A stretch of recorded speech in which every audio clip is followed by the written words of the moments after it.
ABC's The Lookout is about to get busy. And how? First up, Undercover House, The Lockout. Hi there. My name is Lauren. I accidentally just locked myself out of my house. A woman alone, locked out in the cold. Most would see misery in this scene, but some see a ripe business opportunity. Thanks for coming. Like this man, who responded to her call for a locksmith. Want the lock? Yeah. At least that one is, I believe. But let's see if he does a better job working on her desperation than her deadbolt. Yeah. We got to drill that. Both of them. You have to what work with them? Drill. Oh, drill.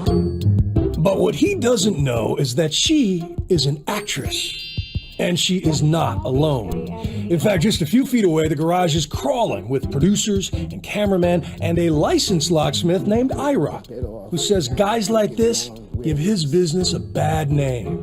He didn't even ask her for identification that she lived there. Number one rule. There's no way to just like pick it or something like that? No, not this kind of lock. Not that kind of lock? Not that kind of Is it a difficult? Yeah. It's a difficult lock. Okay. Yeah, see, according to Ira, that's not really true. Because earlier, he installed one of the simplest residential doorknobs on the market. Get them moving so we can turn it. Now we're in. That took you literally 3 seconds. A model, he says, is easily pickable by anyone with a little knowledge. Can I try it? And opposable thumbs. Try not to put too much pressure on the bottom. All right. He's in. How about that? That's very good. Wow, that was cool. Did you get that? It happened so fast. But this guy, Mr. Power Drill, he acts like he's breaking into Fort Knox and starts by attacking the deadbolt, which isn't even locked. He didn't even attempt to pick the lock. He should have tried to drill the bottom lock first, then check to see if the top was locked. So he's making the job bigger than it is. Amazing. He broke a bed off in the door. Now, why in the world would he destroy 2 locks with a drill when he could have opened one or both with a pick? Well, when she called, How much is this going to be? his company quoted her a price of $50 and up. But in our experiment, it is never the base price. It is always and up. Yeah, that's gonna be 110 each. 110 each? Each of them. Okay, so 220 and then the $15 service fee to come out here? Exactly. Okay. But not exactly, because when all is said and done, the price is actually $365, over 7 times more. So, the next night, we invite him back. Hey, David. Come on in. Hey, how are you? How you doing? I'm Bill. You're David, right? Yeah. Yeah, let me show you something. Yeah. A chance to show him his work on hidden camera and ask for an explanation. We're trying to figure out why an experienced locksmith would drill a deadbolt to start a door open. In his defense, he points out that our actress was vague about whether both the knob and deadbolt were locked. Go to the beginning, I wanna see. Want the lock? Yeah. At least that one is, I believe. Oh, you had that? I said Both of them locked? Yeah. Go to the But even if there was a possibility that they were both locked, why didn't he try to pick before drilling? And why did he start with the deadbolt? Why not start with this one? Drill this one Because that's the way that I do it. What do you mean? You wanna learn me how to walk? Well, you would have saved her some money. Remember, our expert says he needlessly destroyed both locks. Any kind of competent locksmith would have been able to pick this one lock and open the door in Can I ask you, seconds. where you from? ABC News. ABC News? ABC News. So you're gonna be in the news? Yeah, you're going to be on TV. I love you, mommy. Mr. Power Drill is just one of the characters we met in our Anatomy of a Lockout. To cast a wide net, we actually set up 2 houses with 2 actresses. Kara will be our damsel in distress in New Jersey, and Lauren will play the role on New York's Long Island. Mike, the chairman of a locksmith industry task force, also joined our team And to capture the action, we rig both places with cameras. Cameras in the shrubs, cameras in the car, even cameras peeking through the buttonholes of our actresses' shirts. When you're making the phone call, repeat the numbers that they're quoting you. After Ira and Mike install those common basic locks, they explain that a locksmith would quote a price of around $100 to come open a door like this. No more than $100? No more than $100. The big difference there is that most regular locksmiths will generally quote you a solid price, pretty close, and they stick within it. But well-intentioned locksmiths with upfront pricing struggle to compete with companies that flood the web with dubious promises of service for as low as $15. And when our actresses start calling these listings, we are treated to a parade of frustration. Man, you happen to have like an old library card or something? Yes, he actually asks for an old library card to shim open the door, then bangs on the lock for 15 minutes using a so-called bump key before reaching for the drill. Why doesn't he use lockpicks? Yeah, why? He only ended up charging her $100, but left her with a broken doorknob. Now, this guy said he was afraid to break his expensive lock pick, so he quickly begins to drill. And this gentleman is the only one who shows enough skill to actually pick the lock. But in each case, before starting the work, they demanded prices that were 2 or 3 or even up to 7 times higher than the starting price their companies provided over the phone. It is a routine familiar to our next insider, a guy we'll call Ben. And you just have to play with the lock 5 to 10 minutes until the customer is exhausted. He asked us to disguise him, change his name and voice, because he worked for some of the most notorious locksmith syndicates in America for a short time. And he says that when he learned the tricks of their trade, he quit in disgust. You're frightened of these people. It's hard for a guy to admit, you know. But yes, I mean, there's scary side of all to this industry. Ben explains that many of the guys in this game are recent immigrants recruited from Israel, given minimal training in locksmithing, but a thorough lesson in what they call sales. How did they characterize American customers in general? Well, Americans are stupid. American people are stupid, naive. To open this door is going to be $150. Why is it going to be $150? So she's thinking $45 is already up to $150. Now, this part is key, no pun intended. Since they demand a higher price before beginning the work, this is not technically a bait and switch. Their defense is that you can always say no, but on a cold, dark night, you are hardly in a position to shop around. Can you try and pick it? Yeah. But the lock from today is very security, it's 6 pins lock. It's not high security, only has 5 pins. He doesn't even try to pick it, but at least he doesn't drill, and instead uses an airbag device to force the door away from the jam. Oh, scared me. Since it took just seconds to get her in, maybe he'll give her a break on that $150. But no. We got quoted something much lower. Let's go.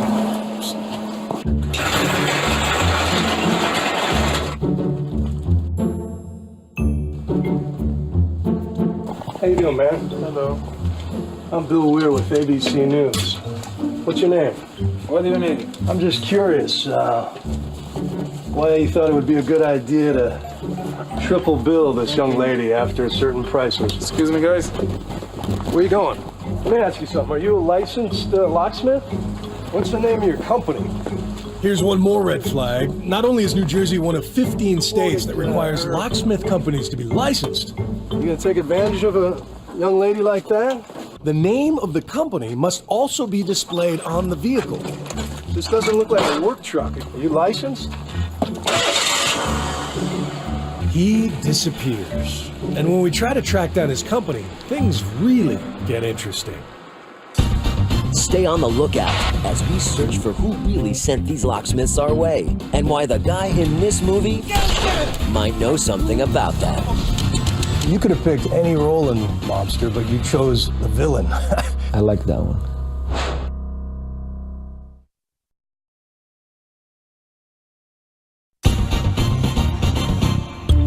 When last we left our locked out damsel in distress, the guy in the hoodie had just used a hand pump airbag to force open her door and then charged her 3 times more than the base price she was quoted over the phone.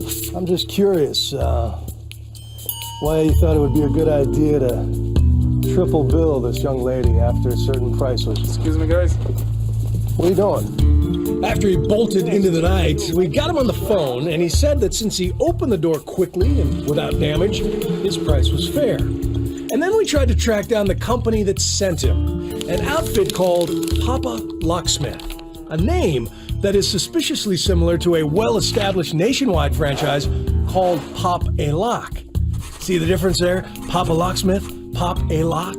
But when we tried to contact Papa Locksmith, the address on their website moved from New York to someplace in Oregon. We tried contacting them there, but then the address vanished from the website entirely before reappearing as a forwarding service in Texas. They're trying to avoid complaints. There's no registration paper for most the ghost companies.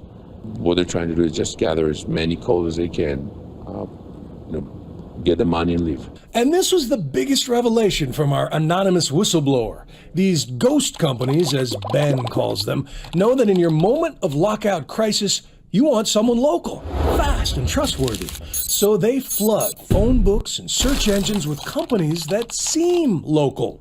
The best thing is to find your locksmith before you actually need one. Go to a local area that you know this guy does exist and lock his phone number in your phone so when you do need him, you'll be able to get him right away. But watch what happens when we try to take that advice and go find an actual brick and mortar locksmith shop. Now, if you go according to the online listings, this one little stretch of South Plainfield, New Jersey is supposedly jam-packed with licensed locksmiths. We plugged a few into the GPS, and let's see exactly what we find. Arriving at address 2341, on right. So it turns out that USA Locksmith is actually a Brazilian and Portuguese restaurant, and South Plainfield Locksmith is actually a CVS pharmacy. To make things even more confusing, they sometimes even copy the names of legitimate companies that exist in the same area. Isn't it fitting that this is where we'll find accurate locksmith? There is an accurate locksmith about an hour from here, but this address is literally for the birds.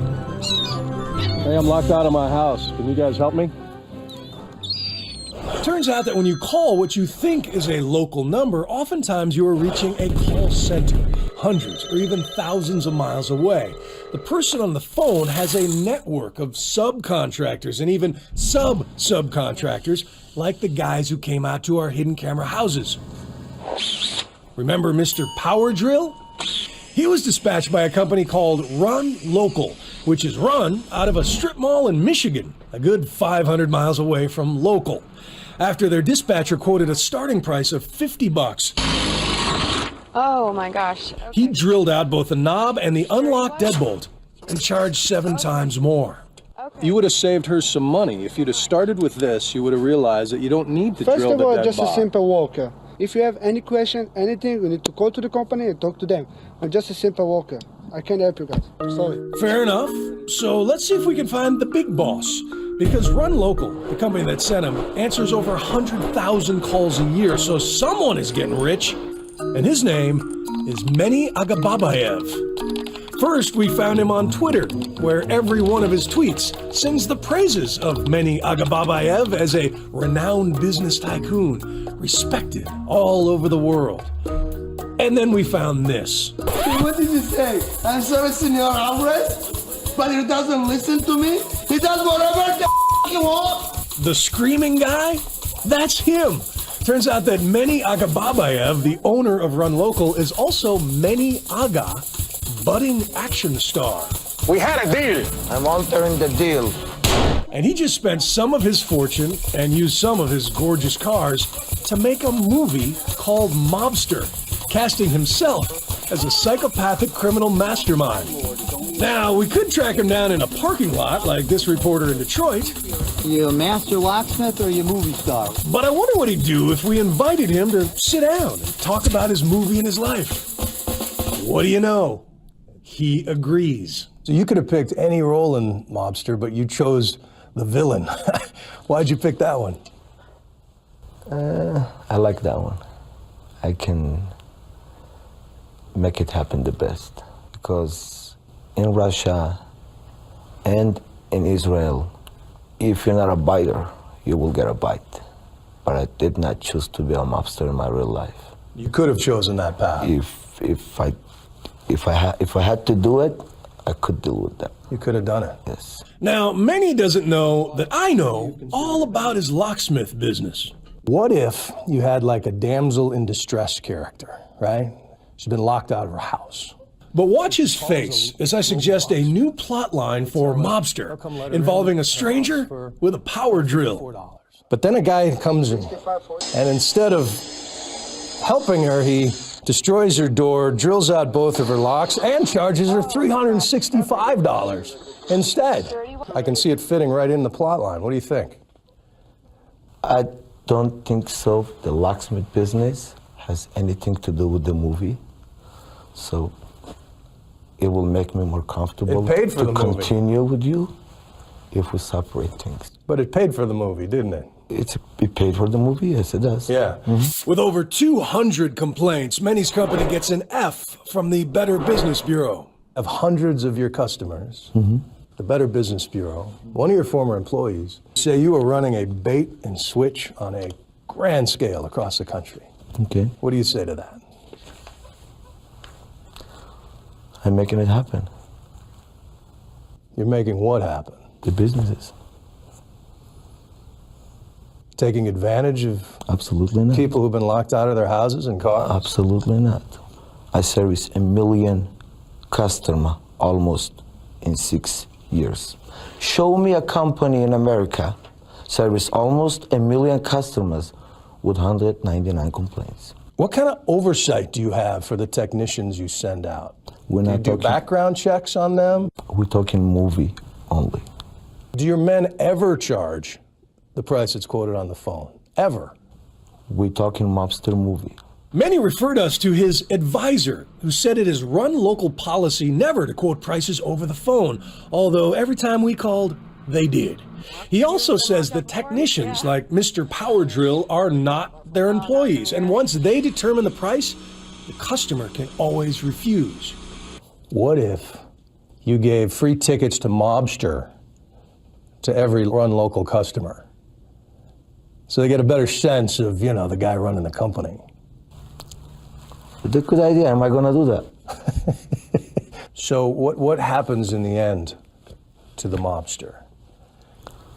Does he get justice? You got to wait and watch the movie all the way to the end. So, as Manny goes back to setting people on fire in Hollywood, a few tips to avoid getting burned before your next lockout. First, get a solid price quote over the phone beforehand. Be cautious if you're told up front that the lock has to be drilled and replaced. An experienced locksmith can pick almost any lock. And if you see a locksmith shop in your neighborhood, drop in, say hello, get their number, so you know exactly who to expect on nights like this. I accidentally just locked myself out of my house. Stay on the